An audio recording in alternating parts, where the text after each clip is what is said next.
আল্লাহ রাসূল বলতেছেন, ইন্না মাসালি ওয়া মাসালুল আম্বিয়া মিন ক্বাবলি কামাসালি রাজুলিন বানা বাইতান ফাআহসানাহু ওয়া আজমালাহু। যে আমার দৃষ্টান্ত এবং পূর্ববর্তী যত নবী আছে তাদের দৃষ্টান্ত হলো এরকম, কামাসালি রাজুলিন বানা বাইতান, একজন ব্যক্তি একটা প্রাসাদ নির্মাণ করেছেন, একটা অট্টালিকা নির্মাণ করেছে, ফাআহসানাহু ওয়া আজমালাহু, এবং সে সুন্দর করে চমৎকার করে সেই প্রাসাদকে নির্মাণ করেছে, খুব ভালোভাবে মনের মতো করে সাজিয়ে সে বিল্ডিংটাকে বানাইছে। মানুষ আসে এটাকে পরিদর্শন করছে। আমরা অনেক সময় তাজমহলে যাই দেখার জন্য, কত সুন্দর করে বানাইছে, যায় না মানুষ? বিভিন্ন জায়গায় দেখার জন্য যায়, কি সুন্দর করে। তো মানুষ এসে দেখতেছে যে আরে কত সুন্দর করে এই বিল্ডিংটা বানাইছে, আলাহু, আশ্চর্য বোধ করছে, আহ কত চমৎকার অট্টালিকা বানিয়েছে, এরকম বিস্ময় প্রকাশ করতেছে। ওয়াহু হাল্লা উজিয়াত হাদিহিল লাবিনা ইল্লা মাউজিআ লাবিনাতিন মিন জাবিয়া, কিন্তু সেই বিল্ডিং এর একটা ইট ফাঁকা রেখেছে। এত সুন্দর করে বিল্ডিং বানিয়েছে, এত কারুকাজ করেছে, এত সুন্দর করে সাজিয়েছে, কিন্তু একটা জায়গায় একটা ইট লাগায়নি, একটা ইট ফাঁকা রেখেছে। তো মানুষ বলতে হাল্লা উজিয়াত হাদিহিল লাবিনা, এই ইটটা কেন লাগানো হয় নাই? তো আল্লাহ রাসূল সাল্লাল্লাহু আলাইহি ওয়াসাল্লাম বলছেন, ওয়ানা হাদিহিল লাবিনা ওয়ানা খাতামুন নাবিয়্যিন, সেই ইটটা হচ্ছে আমি এবং আমি সর্বশেষ নবী। তো আল্লাহ রাসূল সাল্লাল্লাহু আলাইহি সাল্লাম এই যে নবুয়তের ধারা, এটাকে একটা প্রাসাদের সঙ্গে, একটা বিল্ডিং এর সঙ্গে তুলনা করেছেন। যে আদম আলাইহিস সালাম থেকে নিয়ে আমাদের নবী পর্যন্ত নবুয়তের ধারার এক একটা ইট, নবুয়ত প্রাসাদের এক একটা ইট, একজন নবী আসছেন, নবুয়ত প্রাসাদের একটা ইট যুক্ত হয়েছে, পরের নবী আসছেন আর একটা ইট যুক্ত হয়েছে, তারপরের নবী আসছেন আর একটা ইট যুক্ত হয়েছে, এরকম করে করে নবুয়তের যে প্রাসাদ, এটা পূর্ণতা লাভ করেছে। শুধুমাত্র একটা ইট বাকি ছিল। আল্লাহ রাসূল সাল্লাল্লাহু আলাইহি সাল্লাম বলছেন, ওয়ান হাযিহিল লাবিনা, সেই ইট হচ্ছে আমি, ওয়ানা খাতামুন নাবিয়্যিন, আমি হচ্ছে সর্বশেষ। তাহলে এই হাদিস থেকে আমরা কি বুঝতে পারলাম? আমরা সর্বশেষ, আমাদের নবী সর্বশেষ নবী। আর একটা হাদিসের মধ্যে আল্লাহ রাসূল সাল্লাল্লাহু আলাইহি ওয়াসাল্লাম বলছেন যে আন্নার রিসালাতা ওয়ান নবুওয়াতা কদিন কাতাআত ফালা রাসূলা বাদি ওয়ালা নাবিয়্যা, যে রিসালাত এবং নবুয়তের ধারা এটা পরিসমাপ্ত হয়ে গেছে, আমার পরে আর কোনো নবী নাই, আমার পরে আর কোনো রাসূল। আলহামদুলিল্লাহ, আল্লাহ তাআলার নবীর শাহী দরবারে অসংখ্য অগণিত শুকরিয়া জ্ঞাপন করছি যে আল্লাহ তাআলা দয়া করে, অনুগ্রহ করে, দুনিয়ার সমস্ত ব্যস্ততা থেকে ফারিগ করে আল্লাহ তাআলার মহান হুকুম দেওয়া নামাজ আদায় করবার জন্য আল্লাহ তাআলার পবিত্র ঘর মসজিদে আসার তৌফিক দান করেছেন। এই জন্য শুকরিয়া আদায় করি আলহামদুলিল্লাহ। শ্রদ্ধাভাজন মুসল্লিবৃন্দ, আমি আপনাদের সামনে কোরআন কারীমের একটি আয়াত তেলাওয়াত করেছি সূরা আহজাবের, এবং রাসূল কারীম সাল্লাল্লাহু আলাইহি ওয়াসাল্লামের দুটি হাদিস পাঠ করেছি, বিশুদ্ধ হাদিস। আয়াত এবং হাদিসকে সামনে রেখে সংক্ষিপ্ত আলোচনা পেশ করবেন ইনশাআল্লাহ। ওয়া তাওফীক ইল্লা বিল্লাহ। এই কথাটা আমি সবসময় বলি, বারবার বলি, যে আল্লাহ তাআলার বহুত বড় নিয়ামত, বহুত বড় অনুগ্রহ এটা, যে আল্লাহ তাআলা আমাদেরকে মুসলিম হিসাবে দুনিয়াতে পাঠিয়েছেন, মুসলিম করে পাঠিয়েছেন। আল্লাহ তাআলা আমাদেরকে ঈমান দান করেছেন। যে আল্লাহ তাআলার বহুত বড় দয়া এবং অনুগ্রহ আমাদের উপর, এর চেয়ে বড় অনুগ্রহ আর কিছুই হতে পারে না, যে আল্লাহ তাআলা আমাদেরকে ইসলাম দিয়ে, ঈমান দিয়ে দুনিয়াতে পাঠিয়েছেন।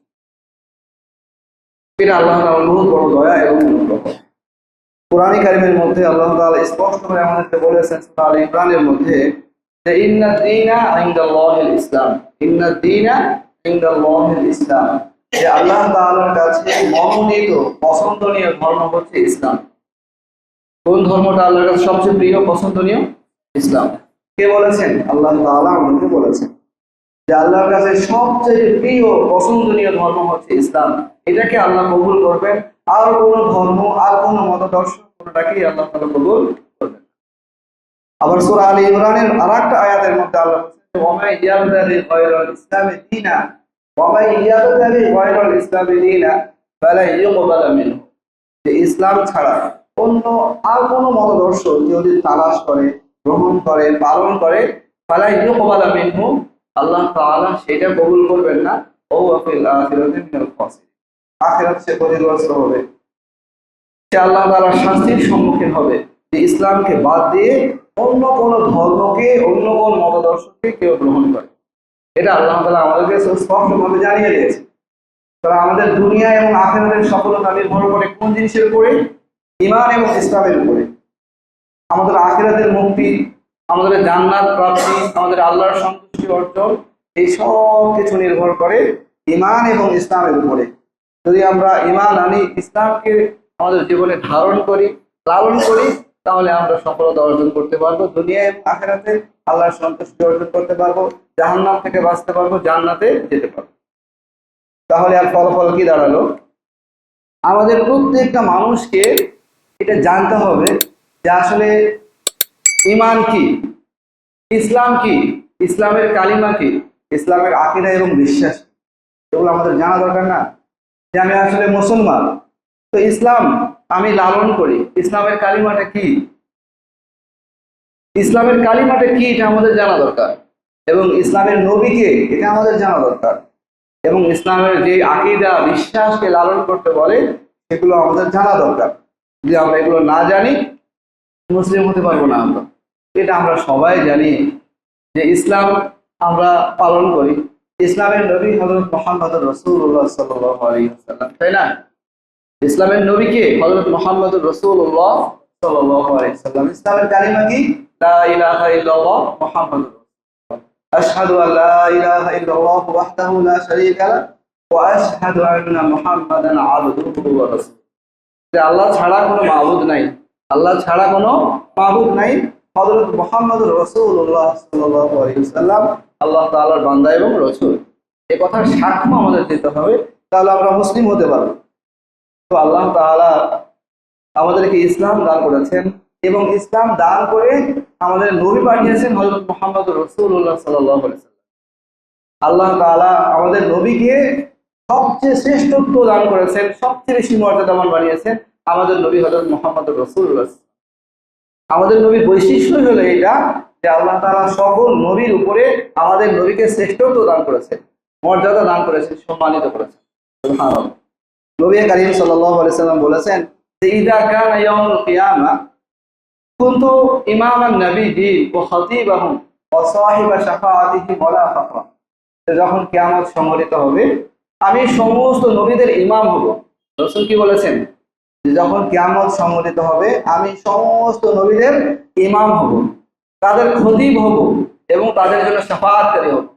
এটা আল্লাহর নিয়ামত, ফখরের কোনো বিষয় না। কে বলেছেন? নবী করিম সাল্লাল্লাহু আলাইহি সাল্লাম বলেছেন। আর একটা হাদিসের মধ্যে আল্লাহ রাসূল বলেছেন, জাবের রাদিয়াল্লাহু তাআলা আনহু থেকে বর্ণিত, সুনান দারমির মধ্যে হাদিসটা আসছে। রাসূল বলেছেন আনা কায়দুল মুরসালিন, যে আমি সমস্ত রাসূলদের পরিচালক হব কিয়ামতের দিন। সমস্ত নবীর কাছে যখন উম্মতরা যাবে শাফাআতের জন্য, সকলে ইয়া নফসি ইয়া নফসি বলবে, তখন নবী করিম সাল্লাল্লাহু আলাইহি সাল্লাম সমস্ত নবীর উপরে তিনি কায়েদ হবেন, তিনি নেতা হবেন। এবং রাসূল এটাও বলেছেন যে ওয়ানা খাতামান নাবিয়্যিন, এবং আমি সর্বশেষ নবী হব, ওয়ালা ফাখরা, আমার পরে আর কোনো নবী আসবে না। তবে এটা আল্লাহর নিয়ামত, এটা কোনো গর্ব করার বিষয় না, ফখরের কোনো বিষয় না, এটা আল্লাহ তাআলার নিয়ামত। নবী আলাইহিস সালাম বলেছেন, উনি আরো বলছেন ওয়ানা আউয়ালু শাফিঈন ওয়া আউয়ালু মুশাফফাঈন, যে কিয়ামতের দিন আমি সর্বপ্রথম সুপারিশকারী হব এবং সর্বপ্রথম আমার সুপারিশকে কবুল করা হবে, আল্লাহ রাসূল সাল্লাল্লাহু আলাইহি ওয়াসাল্লাম বলেছেন। তবে এর সঙ্গে সঙ্গে এটাও বলেছেন ওয়ালা ফাখরা, এটা আল্লাহর নিয়ামত, এটা গর্ব করার ফখরের কোনো বিষয় না, এটা আল্লাহ আমাকে দান করেছে। তাহলে আমাদের নবী সাল্লাল্লাহু আলাইহি ওয়াসাল্লাম তিনি কি? সর্বশ্রেষ্ঠ নবী। সমস্ত নবীর উপরে মুহাম্মদুর রাসূলুল্লাহ সাল্লাল্লাহু আলাইহি ওয়াসাল্লামকে আল্লাহ তাআলা শ্রেষ্ঠত্ব দান করেছেন। নবী এটাও বলেছেন আনা সাইয়্যিদুল মুরসালিন ইয়াউমাল কিয়ামা, যে কিয়ামতের দিন আমি সমস্ত নবী এবং রাসূলদের সর্দার হব। আমরা এই তিনটে হাদিস দ্বারা কি বুঝতে পারলাম? যে আমাদের নবীর মর্যাদা সমস্ত নবীর উপরে আল্লাহ তাআলা দান করেছেন। কিয়ামতের দিনে আমাদের নবী সমস্ত নবীর সর্দার হবে, এটা আমরা এই হাদিস থেকে বুঝতে পারলাম। তো এই বিশ্বাসটা আমাদের রাখতে হবে যে আমাদের নবী সর্বশ্রেষ্ঠ নবী, আমাদের নবী সর্বশ্রেষ্ঠ নবী, এই বিশ্বাস আমাদের রাখতে হবে। এরপরে কথা যেটা, যে আমাদের নবী বিশ্ব নবী। আমাদের নবী কি? বিশ্ব নবী। আমাদের নবী বিশ্ব নবী। আমাদের নবী কোনো দেশের, কোনো ভূখণ্ডের, কোনো সীমানার সঙ্গে গণ্ডিভুক্ত না, যে তিনি সৌদি আরবের নবী, তিনি মদিনার নবী, এরকম না। আমাদের নবী সারা পৃথিবীর নবী, সমস্ত ভূখণ্ডের নবী আমাদের নবী সাল্লাল্লাহু আলাইহি ওয়াসাল্লাম। এবং আমাদের নবী সকল উম্মতের নবী, নির্দিষ্ট কোনো গোত্র, কোনো সম্প্রদায় এরকম না যে উনি শুধু কুরাইশের নবী, কোনো হাশিমের নবী, এমন না। পৃথিবীতে যত মানুষ আসছে এবং আসবে, যত জিন এবং ইনসান কিয়ামত পর্যন্ত আসবে, সকলের নবীকে হযরত মুহাম্মদুর রাসূলুল্লাহ সাল্লাল্লাহু আলাইহি ওয়াসাল্লাম। আমাদের নবী বিশ্ব নবী। আমরা যে বলি আমাদের নবী বিশ্ব নবী, কেন বলি এটা? মানে পৃথিবীতে যত মানুষ এসেছিল এবং আসবে, যত জিন এসেছিল এবং আসবে, সকলের নবীকে বলেন না আপনারা একটু, কে? হযরত মুহাম্মদুর রাসূলুল্লাহ সাল্লাল্লাহু আলাইহি ওয়াসাল্লাম। তিনি বিশ্ব নবী। তিনি কি? বিশ্ব নবী। আল্লাহ তাআলা কোরআন কারীমের মধ্যে বলছেন, কুল ইয়া আইয়ুহান নাস, কুল ইয়া আইয়ুহান নাস ইন্নী রাসূলুল্লাহ ইলাইকুম জামিআ। নবী আপনি বলে দেন যে আমি সকল মানুষের কাছে প্রেরিত হয়েছি। তা আমাদের নবী সকলের নবী। আরেকটা আয়াতের মধ্যে আল্লাহ বলছেন, ওয়ামা আরসালনাকা ইল্লা কাফাতাল লিন্নাস, যে আমি আপনাকে পাঠিয়েছি যত মানুষ পৃথিবীতে আছে সকল মানুষের নবী করে পাঠিয়েছি। তাহলে আমরা এই আয়াত থেকে বুঝতে পারলাম। আরেকটা হাদিসের মধ্যে একটা হাদিস শোনাই, নবী কারীম সাল্লাল্লাহু আলাইহি ওয়াসাল্লাম বলেছেন, ওয়াকানা নাবিয়্যু ইউবাসু ইলা কওমিহি খাসাতান, পূর্বে যত নবী গেছে আমাদের নবীর আগে, আদম আলাইহিস সালাম থেকে নিয়ে ঈসা আলাইহিস সালাম পর্যন্ত যত নবী এবং রাসূল আসছেন, তাদেরকে নির্দিষ্ট একটা গোত্রের জন্য, নির্দিষ্ট একটা সম্প্রদায়ের জন্য পাঠানো হয়েছে। আর আল্লাহ রাসূল বলেছেন, বুইসুলিন নাস আম্মা, আমাকে পাঠানো হয়েছে সকল জাতির জন্য, সমস্ত পৃথিবীর সমস্ত মানুষের জন্য আল্লাহ তাআলা নবীকে পাঠিয়েছে। তো আমাদের নবী তিনি বিশ্ব নবী। আমাদের নবী কি? বিশ্ব নবী, সকলের নবী। এই বিশ্বাসটা আমাদের অন্তরে রাখতে হবে যে আমাদের নবী কি? বিশ্ব নবী। এটা একটা ইসলামের বহুত বড় আকীদা যে আমাদের নবী বিশ্ব নবী, সমস্ত ভূখণ্ডের নবী, সমস্ত জাতি এবং গোষ্ঠীর নবী। আমাদের নবী বিশ্ব নবী সাল্লাল্লাহু আলাইহি। এরপরে আরেকটা আকীদা হচ্ছে আমাদের নবী সর্বশেষ নবী। আমাদের নবী কি? সর্বশেষ নবী। আমাদের নবীর পরে আর কোনো নবী আসবে না। এটা ইসলামের বহুত বড় একটা আকীদা। এই আকীদা যদি কেউ লালন না করে, কেউ সন্দেহ পোষণ করে, তাহলে সে মুসলিম থাকতে পারবে না, সে কাফের হয়ে যাবে। আমাদের নবী সর্বশেষ নবী। আমাদের নবীর পরে আর কোনো নবী আসবে না।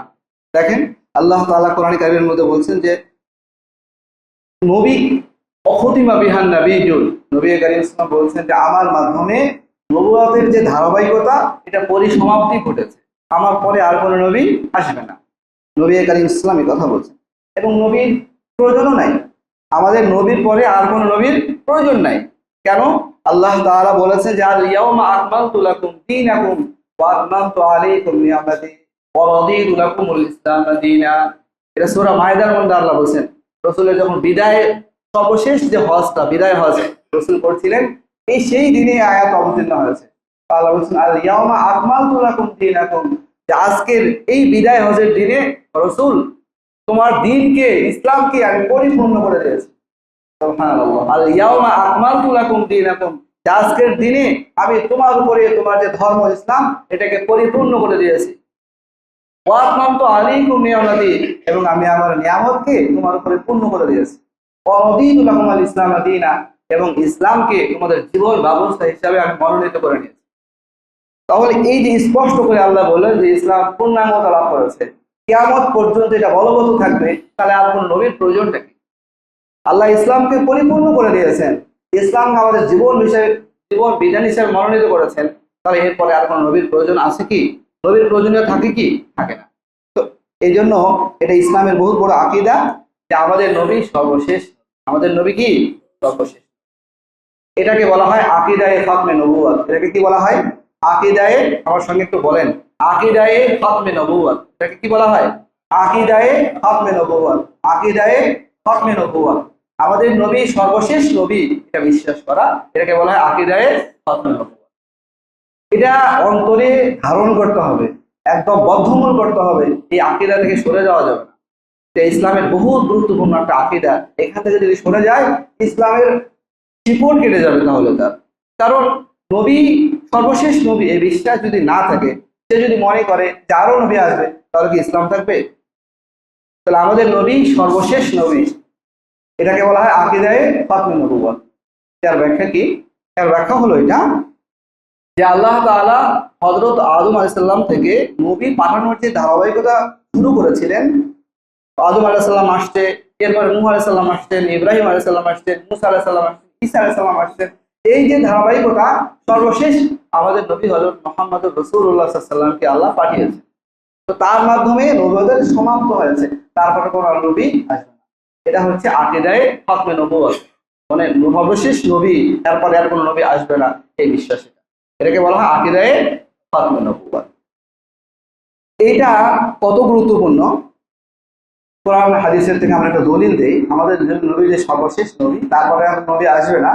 আমরা একেবারে কোনো ব্যাখ্যা ছাড়া যদি আয়াত দেখি, সূরা আহজাবের মধ্যে আল্লাহ তাআলা, সূরা আহজাবের 40 নম্বর আয়াত, আল্লাহ বলছেন মা কানা মুহাম্মাদুন আবা আহাদিন মিন রিজালিকুম ওয়ালাকিন রাসূলুল্লাহ ওয়া খাতামান নাবিয়্যিন ওয়া কানা আল্লাহু বিকুল্লি শাইইন আলিমা। আল্লাহ বলছেন মা কানা মুহাম্মাদুন আবা আহাদিন মিন রিজালিকুম, যে মুহাম্মদ তোমাদের কোনো প্রাপ্ত বয়স্ক পুরুষের পিতা নন। আল্লাহ কি বলেছেন? মা কানা মুহাম্মাদুন আবা আহাদিন মিন রিজালিকুম, যে মুহাম্মদ সাল্লাল্লাহু আলাইহি ওয়াসাল্লাম তোমাদের প্রাপ্ত বয়স্ক কোন পুরুষের পিতা নন। আমরা এটা সকলেই জানি যে নবী করিম সাল্লাল্লাহু আলাইহি ওয়াসাল্লামের দুইটা পুত্র সন্তান ভূমিষ্ঠ হয়েছিল, কাসিম এবং তাহের। তারা একদম শৈশবে মৃত্যুবরণ করেছেন। কেউ কেউ বলেছেন এতটুকু বয়সে পৌঁছেছিলেন যে ঘোড়ায় চড়তে পারে, তখন তিনি মৃত্যুবরণ করেছেন। তাহলে রজুল বলা হয় প্রাপ্ত বয়স্ক কোন পুরুষকে। নবী করিম সাল্লাল্লাহু আলাইহি ওয়াসাল্লামের এমন কোন সন্তান ছিল না যারা প্রাপ্ত বয়স্ক হয়েছিল। সেটাই আল্লাহ বলছেন যে মা কানা মুহাম্মাদুন আবা আহাদিন মিন রিজালিকুম, যে মুহাম্মদ তোমাদের কোনো প্রাপ্ত বয়স্ক পুরুষের পিতা নন, ওয়ালাকিন রাসূলুল্লাহ, কিন্তু তিনি আল্লাহর রাসূল। তিনি কি? আল্লাহর রাসূল। ওয়া খাতামান নাবিয়্যিন, এবং সর্বশেষ নবী। এবং সর্বশেষ নবী, এখানে কোনো ব্যাখ্যার দরকার আছে? আমাদের নবী যে সর্বশেষ নবী, এখানে আর কোনো ব্যাখ্যারই কোনো প্রয়োজন নাই। আল্লাহ স্পষ্ট করে বলেছেন ওয়ালাকিন রাসূলুল্লাহ ওয়া খাতামান নাবিয়্যিন, হে নবী, হে মুহাম্মদ, আপনি আল্লাহর রাসূল এবং সর্বশেষ নবী, আপনার পরে আর কোনো নবী আসবে। এই আয়াত থেকে স্পষ্ট করে মুফতি শফি রহমাতুল্লাহি আলাইহি আকীদায়ে খতমে নবুয়ত এটা প্রমাণ করার জন্য একটা বই লিখেছেন খতমে নবুয়ত নামে। সেখানে তিনি 99টা আয়াত নিয়ে আসছেন, যে আয়াতগুলির মধ্যে কোনোটা স্পষ্ট ভাবে, কোনোটা ইঙ্গিতে এই কথা প্রমাণ করে যে আমাদের নবী সর্বশেষ নবী, তারপরে আর কোনো নবী। এবং আমি খুতবার মধ্যে যে হাদিসটা বলেছি, এই হাদিসটা বুখারী শরীফের 2272 নম্বর হাদিস। এই হাদিসের মধ্যে আল্লাহ রাসূল সাল্লাল্লাহু আলাইহি ওয়াসাল্লাম বলতেছেন, হযরত আবু হুরায়রা রাদিয়াল্লাহু তাআলা আনহু থেকে বর্ণিত, আল্লাহ রাসূল বলতেছেন ইন্না মাসালি ওয়া মাসালুল আমবিয়াই মিন ক্বাবলি কামাসালি রাজুলিন বানা বাইতান ফাআহসানাহু ওয়া আজমালাহু, যে আমার দৃষ্টান্ত এবং পূর্ববর্তী যত নবী আছে তাদের দৃষ্টান্ত হলো এরকম, কামাসালি রাজুলিন বানা বাইতান, একজন ব্যক্তি একটা প্রাসাদ নির্মাণ করেছেন, একটা অট্টালিকা নির্মাণ করেছে, ফাআহসানাহু ওয়া আজমালাহু, এবং সে সুন্দর করে চমৎকার করে সেই প্রাসাদকে নির্মাণ করেছে, খুব ভালোভাবে মনের মতো করে সাজিয়ে সে বিল্ডিংটাকে বানাইছে। ফাজাআলান নাস ইয়াতুফুনা বিহি, মানুষ আসে এটাকে পরিদর্শন করছে। আমরা অনেক সময় তাজমহলে যাই দেখার জন্য, কত সুন্দর করে বানাইছে, যায় না মানুষ? বিভিন্ন জায়গায় দেখার জন্য যায়, কি সুন্দর করে। তো মানুষ এসে দেখতেছে যে আরে কত সুন্দর করে এই বিল্ডিংটা বানাইছে, ওয়ায়াজাবুনা লাহু, আশ্চর্য বোধ করছে, আহ কত চমৎকার অট্টালিকা বানিয়েছে, এরকম বিস্ময় প্রকাশ করতেছে। ওয়ায়াকুল হাল্লা উজিয়াত হাদিহিল লাবিনা ইল্লা মাউজিআ লাবিনাতিন মিন জাবিয়া, কিন্তু সেই বিল্ডিং এর একটা ইট ফাঁকা রেখেছে। এত সুন্দর করে বিল্ডিং বানিয়েছে, এত কারুকাজ করেছে, এত সুন্দর করে সাজিয়েছে, কিন্তু একটা জায়গায় একটা ইট লাগায়নি, একটা ইট ফাঁকা রেখেছে। তো মানুষ বলতে হাল্লা উজিয়াত হাদিহিল লাবিনা, এই ইটটা কেন লাগানো হয় নাই? তো আল্লাহ রাসূল সাল্লাল্লাহু আলাইহি ওয়াসাল্লাম বলছেন ওয়ানা হাদিহিল লাবিনা ওয়ানা খাতামুন নাবিয়্যিন, সেই ইটটা হচ্ছে আমি এবং আমি সর্বশেষ নবী। তো আল্লাহ রাসূল সাল্লাল্লাহু আলাইহি সাল্লাম এই যে নবুয়তের ধারা, এটাকে একটা প্রাসাদের সঙ্গে, একটা বিল্ডিং এর সঙ্গে তুলনা করেছেন। যে আদম আলাইহিস সালাম থেকে নিয়ে আমাদের নবী পর্যন্ত নবুয়তের ধারার এক একটা ইট, নবুয়ত প্রাসাদের এক একটা ইট, একজন নবী আসছেন, নবুয়ত প্রাসাদের একটা ইট যুক্ত হয়েছে, পরের নবী আসছেন আর একটা ইট যুক্ত হয়েছে, তারপরের নবী আসছেন আর একটা ইট যুক্ত হয়েছে, এরকম করে করে নবুয়তের যে প্রাসাদ এটা পূর্ণতা লাভ করেছে। শুধুমাত্র একটা ইট বাকি ছিল। আল্লাহ রাসূল সাল্লাল্লাহু আলাইহি সাল্লাম বলছেন ওয়ান হাযিহিল লাবিনা, সেই ইট হচ্ছে আমি, ওয়ানা খাতামুন নাবিয়্যিন, আমি হচ্ছে সর্বশেষ। তাহলে এই হাদিস থেকে আমরা কি বুঝতে পারলাম? আমরা সর্বশেষ, আমাদের নবী সর্বশেষ নবী। আর একটা হাদিসের মধ্যে আল্লাহ রাসূল সাল্লাল্লাহু আলাইহি সাল্লাম বলছেন যে আন্নার রিসালাতা ওয়ান নবুওয়াতা ক্বাদিন কাতাআত ফালা রাসূলা বাদি ওয়ালা নাবিয়্যা, যে রিসালাত এবং নবুয়তের ধারা এটা পরিসমাপ্ত হয়ে গেছে, আমার পরে আর কোনো নবী নাই, আমার পরে আর কোনো রাসূল। এই কথা কে বলেছেন? আল্লাহ রাসূল সাল্লাল্লাহু আলাইহি সাল্লাম বলেছেন, মুসলিম শরীফের হাদিস। তাহলে এই হাদিস থেকে আমরা বুঝতে পারছি যে আমাদের নবীর পরে আর কোনো নবী নাই, আমাদের নবী সর্বশেষ নবী, আমাদের নবী সর্বশেষ নবী। এই বিশ্বাস অন্তরে ধারণ করতে হবে যে আমাদের নবীর পরে আর কোনো নবী নাই। আল্লাহ রাসূল স্পষ্ট করে বলে গেছেন। সুতরাং আমাদের নবীর পরে কেউ যদি নবী দাবি করে তাহলে সে কি নবী করিম সাল্লাল্লাহু আলাইহি ওয়াসাল্লামকে মানলো? সে মানলো না, সে কাফের হয়ে গেল। এটা একটা ইসলামের অকাট্য বিধান যে আমাদের নবী সর্বশেষ নবী, নবীর পরে আর কোনো নবী নাই। সুতরাং এখন কেউ যদি বলে যে আমি নবী, তাহলে সে কাফের। তাহলে সে কি? কাফের। স্পষ্ট কথা। যে তাকে কাফের বলবে না, কাফের মনে করবে না, তার ব্যাপারেও বলা হয়েছে সেও কাফের। নবীর পরে আর কোনো নবী নাই, যে নবীর পরে নবীর কথা স্বীকার আছে বলবে সে কাফের হয়ে যাবে। এমনকি একজন অমুসলিম সে ইসলাম গ্রহণ করেছে, কোরআনের সমস্ত আয়াতকে মানছে, হাদিসও মানছে, কিন্তু আমাদের নবী সর্বশেষ নবী এইটা মানে না, সে মুসলিম হতে পারবে না, সে কখনো মুসলিম হতে পারবে না। আমাদের নবী সর্বশেষ নবী, এটা বিশ্বাস করতে হবে। এই জন্য আল্লাহ রাসূল সাল্লাল্লাহু আলাইহি সাল্লাম আমাদেরকে এগুলো বলে গেছেন। সঙ্গে সঙ্গে এই কথাটাও বলছেন যে দেখো, যুগে যুগে অনেক দাজ্জাল, অনেক মিথ্যাবাদী আসবে, প্রতারক, ধোঁকাবাজ আসবে মানুষের ঈমানকে চুরি করার জন্য, মানুষের ঈমানকে নষ্ট করার জন্য। তারা এসে নিজের নবী দাবি করবে। আল্লাহ রাসূল সাল্লাল্লাহু আলাইহি সাল্লাম বলছেন যে লা তাকুমুস সাআ, লা তাকুমুস সাআ হাত্তা ইউবাসা দাজ্জালুনা কাযাবুনা করিবুম মিনাস সালাসা। কিয়ামত ততক্ষণ পর্যন্ত সংঘটিত হবে না যতক্ষণ পর্যন্ত না প্রায় 30 জন ব্যক্তির আবির্ভাব ঘটবে যারা বলবে কুল্লুহুম ইয়াজামু আল্লাহু আন্নী রাসূলুল্লাহ, প্রত্যেকেই দাবি করবে যে আমি আল্লাহর নবী। আল্লাহ রাসূল বলে দিয়েছেন আমি সর্বশেষ নবী, এটা আমাদেরকে জানাইছেন। পরে আবার সতর্কও করছেন, সাবধান, মনে রেখো কিয়ামতের আগ পর্যন্ত এরকম 30 জন মানুষ আসবে যারা নিজেকে নবী বলে দাবি করবে। সাবধান, তাদের খপ্পরে তোমরা পড়বে না। আল্লাহ রাসূল সাল্লাল্লাহু আলাইহি ওয়াসাল্লাম স্পষ্ট করে আমাদেরকে বলেছেন এই কথাগুলো। এবং রসুলের জীবদ্দশায় 2 জন ব্যক্তি নবুয়তের দাবি করছিল, একটা মুসাইলামতুল কাজ্জাব আর একটা হচ্ছে আসাদ আনাসি। তারা নবীর জীবদ্দশায় নবুয়ত দাবি করছে এবং তার অভিশপ্ত হয়েছে, লাঞ্ছিত হয়েছে। এরকম যুগে যুগে এই ধারা ছিল, যুগে যুগে এরকম ভাবে আসছে। এই ধারাবাহিকতা চলতে চলতে চলতে চলতে সর্বশেষ একজন ব্যক্তি নবুয়তের দাবি করছে, যার সম্পর্কে আমরা অনেকে জানি অনেকে জানি না, মির্জা গোলাম মোহাম্মদ কাদিয়ানী। সে নিজেকে নবী বলে দাবি করছে, নাউজুবিল্লাহ। সে নিজেকে নবী বলে দাবি করছে। প্রত্যেক যুগে ওলামায়ে কেরাম এ ব্যাপারে সচেতন ছিলেন, সেই ব্যাপারে ওলামায়ে কেরাম সচেতন ছিলেন এবং সাধারণ মুসলিম যারা ছিলেন তারাও সচেতন ছিলেন, তারা প্রতিবাদ জানিয়েছেন। রাসূল কারীম সাল্লাল্লাহু আলাইহি ওয়াসাল্লামের জামানা থেকে এই পর্যন্ত যখনই কেউ মিথ্যা নবুয়তের দাবি করেছে, ওলামায়ে কেরাম সোচ্চার হয়েছেন এবং সাধারণ মুসলমান যারা তারাও সোচ্চার ছিলেন এবং যারা শাসক ছিলেন তারাও সোচ্চার। মুসলমানরা সবসময় এটা প্রচার করেছে যে নবীর পরে আর কোনো নবী নাই। তাদের খপ্পর থেকে তারা নিজেরা বিরত ছিলেন এবং ওলামায়ে কেরাম প্রত্যেক যুগে যুগে ওলামায়ে কেরাম যখনই কোনো মিথ্যা নবুয়তের দাবিদার দাঁড়িয়েছে, ওলামায়ে কেরাম দাঁড়িয়ে গেছেন। তারা তাদের লেখনীর মাধ্যমে, ওয়াজের মাধ্যমে, তালিমের মাধ্যমে, তাসনিফের মাধ্যমে জাতিকে বরাবর সচেতন করেছেন যে নবীর পরে আর কোনো নবী। এবং যারা শাসক ছিলেন তারাও এ ব্যাপারে সচেতন ছিলেন। যখনই কেউ মিথ্যা নবুয়তের দাবি করেছে তাদেরকে মোরতাদ হিসাবে তাদের শাস্তি কার্যকর করেছেন, অথবা যদি বড় দল হয়ে তাদের সঙ্গে জিহাদ করেছে। প্রত্যেকটা যুগে যুগে এটা করেছে। তো নবীর পরে আর কোনো নবী নাই। তো এই যেই কথা বলছিলাম যে মির্জা গোলাম আহমদ কাদিয়ানী ইংরেজদের ছত্র ছায়ায় সে নিজেকে নবী বলে দাবি করেছে। এটা আমরা সকলেই জানি যে ভারত উপমহাদেশের সবচেয়ে বড় শত্রু হচ্ছে ইংরেজরা, বেনিয়ারা। তারা ব্যবসার ছত্র ছায়া, ব্যবসার অজুহাতে এই দেশের মধ্যে আসছিল মুসলমানদের মূলোৎপাটন করার জন্য, মুসলমানকে ধ্বংস করার জন্য, মুসলমানদেরকে সমূলে উৎপাদন করার জন্য। তাদের কৌশলটা কি হবে? তারা যদি সরাসরি নবীকে অস্বীকার করে তাদের কথা তো কেউ মানবে না। কৌশলে তারা এমন একজন ব্যক্তিকে দাঁড় করে দিয়েছে মারাত্মক, যে একটা ইসলামের যে মৌলিক আকিদা, এই আকিদাকে যেন মানুষের মধ্যে সন্দেহ সৃষ্টি করতে পারে। তো তাকে দাঁড় করিয়েছে মির্জা গোলাম আহমদ কাদিয়ানীকে। সে নবুয়তের দাবি করেছে।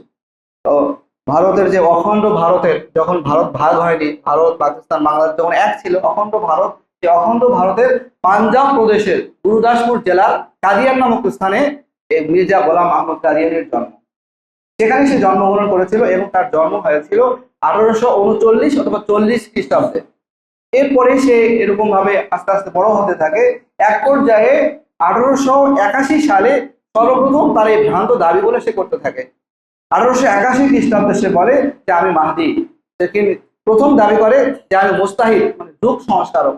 যুগের মধ্যে যে নানা ধরনের কুসংস্কার চালু হয়েছে এগুলোকে আমি দূর করার জন্য, মূলোৎপাটন করার জন্য আমি মুজাদ্দিদ হিসেবে পরিচিত হয়েছি যে আমি যুগ সংস্কারক। এটা বলেছে। এর 10 বছর পর 1891 খ্রিস্টাব্দে সে নিজেকে ইমাম মাহদি বলে দাবি করে। প্রথম সে নবুয়তের দাবি করে নাই, প্রথম সে দাবি করছে যে আমি ইমাম মাহদি।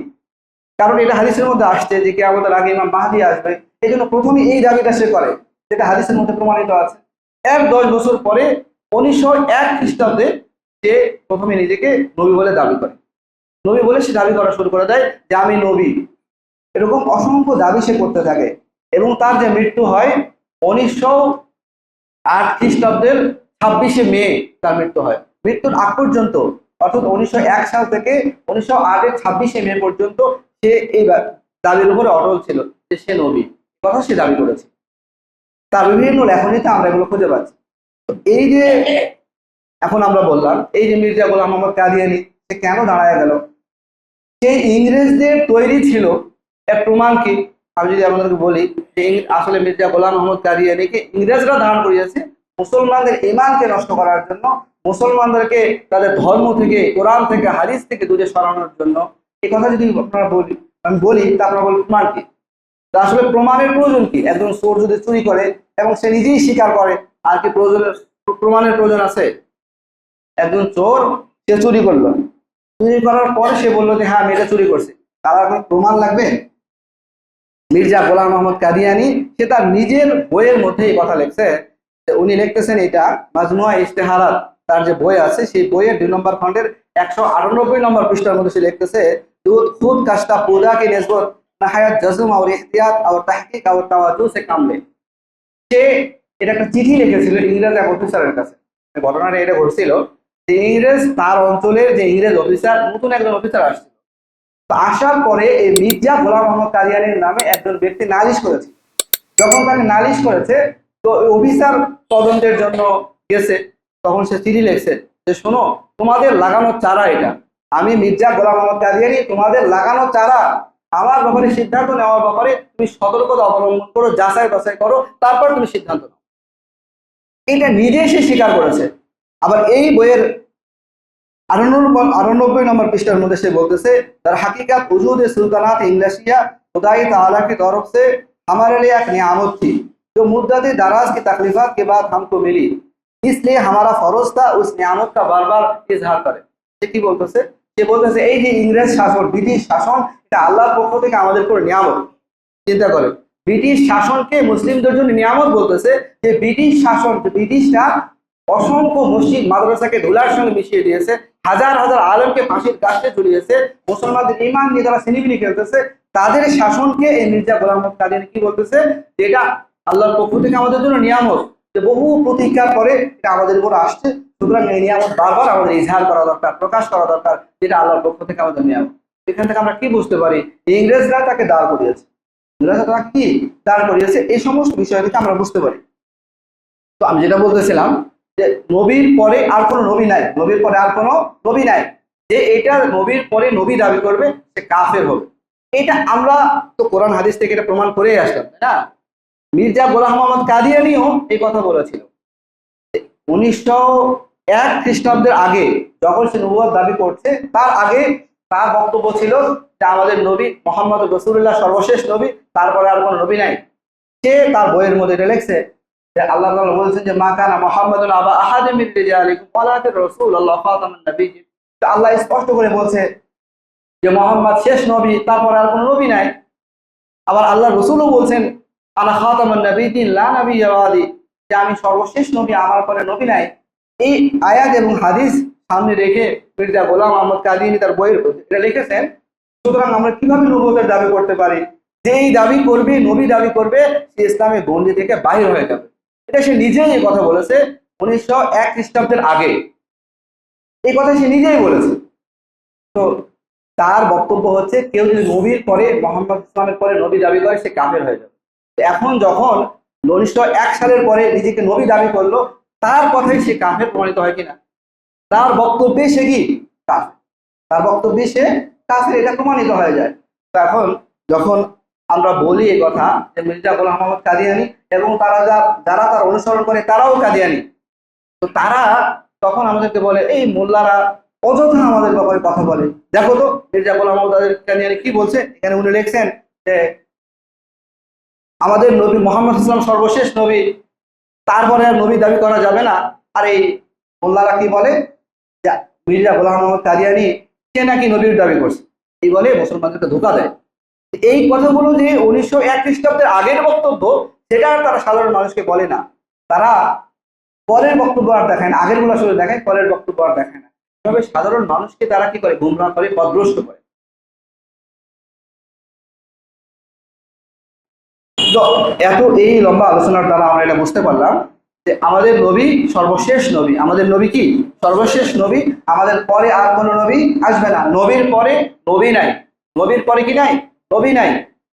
এবং কাদিয়ানীরা কাফের, কাদিয়ানীরা কাফের, এটা আমাদের বাচ্চাদেরকে শেখাতে হবে, আমাদের ছোট ছোট বাচ্চাদেরকে এটা মুখস্থ করাইতে হবে যে কাফের কাফের, কাদিয়ানীরা কাফের। এটা আমাদের প্রত্যেকটা বাচ্চাকে মুখস্থ করাতে হবে।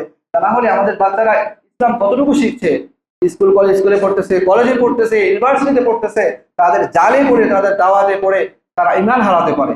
আমাদের প্রত্যেকটা বাচ্চাকে আমরা এটা মুখস্থ করাবো যে কাফের কাফের, কাদিয়ানীরা কাফের। সারা দেশের মধ্যে এই আলোচনা করার উদ্দেশ্য হচ্ছে এটা, সারা দেশের ওলামায়ে কেরাম তারা যে কাফের এটা রাষ্ট্রীয় ঘোষণার জন্য একটা আন্দোলন গড়ে তুলেছে। এবং ভারত, পাকিস্তান, সৌদি আরব, বিভিন্ন দেশ থেকে ওলামায়ে কেরাম আসতেছে। আগামী 15ই নভেম্বর সোহরাওয়ার্দী উদ্যানে আন্তর্জাতিক খতমে নবুয়ত মহাসম্মেলন আয়োজন হচ্ছে। সেখানে এই আন্দোলনের মূল কথা হচ্ছে এটা যে নবীর পরে নবী নাই, সংসদে আইন চাই। নবীর পরে নবী নাই, বলেন নবীর পরে নবী নাই, সংসদে আইন চাই। তারা কাদিয়ানী, তারা কাফের, তারা তাদের পরিচয় থাকুক, কোনো সমস্যা নাই, কিন্তু তাদের মুসলিম বলে, এই কথা বলে আমার ইমানদার ভাইয়ের ইমানকে হরণ করে, আমরা এটা করতে দিব না। হিন্দুরা আছে, খ্রিস্টানরা আছে, বৌদ্ধরা আছে, তারাও থাকবে, তারা কাফের এই পরিচয়ে থাকবে, তারা মুসলিম এই পরিচয়ে থাকতে পারবে। সুতরাং নবীর পরে নবী নাই, সংসদে আইন চাই, এই কথাকে, এই স্লোগানকে সামনে রেখে মহা সম্মেলন আয়োজন হচ্ছে। আমরা ইনশাল্লাহ যাব, আপনারা নিয়ত করেন সেখানে আমরা যাব। রাষ্ট্রীয়ভাবে এই ঘোষণা আসা চাই যে কাদিয়ানীরা কাফের। পাকিস্তানে এই ঘোষণা হয়েছে, পাকিস্তানে রাষ্ট্রীয়ভাবে ঘোষণা হয়েছে যে কাদিয়ানীরা কাফের। শুধু বাংলাদেশে বহুদিন থেকে আন্দোলন হয়েছে। এই আমাদের উত্তরবঙ্গটা সবচেয়ে বেশি কাদিয়ানী ফিতনা কবলিত। পঞ্চগড়ে তাদের বহু বড় ঘাঁটি আছে, এটা আপনারা জানেন, আমরা জানি। সুতরাং আমাদের ইমানি এটা ইমানি দায়িত্ব, আমাদের ইমানি দায়িত্ব যে আমরা এই আন্দোলন করবো, এই প্রতিবাদ জানাবো যে কাদিয়ানীরা কাফের, কাদিয়ানীরা কাফের, নবীর পরে নবী নাই, সংসদে আইন চাই। এই প্রতিবাদকে আমরা জানাবো এবং রাষ্ট্রীয়ভাবে যেন সিদ্ধান্ত আসে এটা তারা কাফের। কাদিয়ানীরা তারা ধর্ম পালন করুক, তাদের মতো করে করুক, কিন্তু আমার কোনো মুসলিম ভাইকে ইমান থেকে ছিনিয়ে নিবে, তাকে কাফের বলাবে, এটা আমরা কখনো বরদাস্ত করতে পারি না। এই জন্য আমরা আগামী 15ই নভেম্বরের সোহরাওয়ার্দী উদ্যানের এই সম্মেলনে অংশগ্রহণ করার চেষ্টা করবো ইনশাআল্লাহ, এবং দোয়া করবো আল্লাহ তাআলা এই সমাবেশকে সফল করেন এবং রাষ্ট্রীয়ভাবে এই সিদ্ধান্ত আসে কাদিয়ানীরা কাফের। আমরা সবার দোয়া করবো এবং যাদের সামর্থ্য কুলায় আমরা ইনশাআল্লাহ সেখানে যাব। আল্লাহ তাআলা আমাদেরকে তৌফিক দান করেন।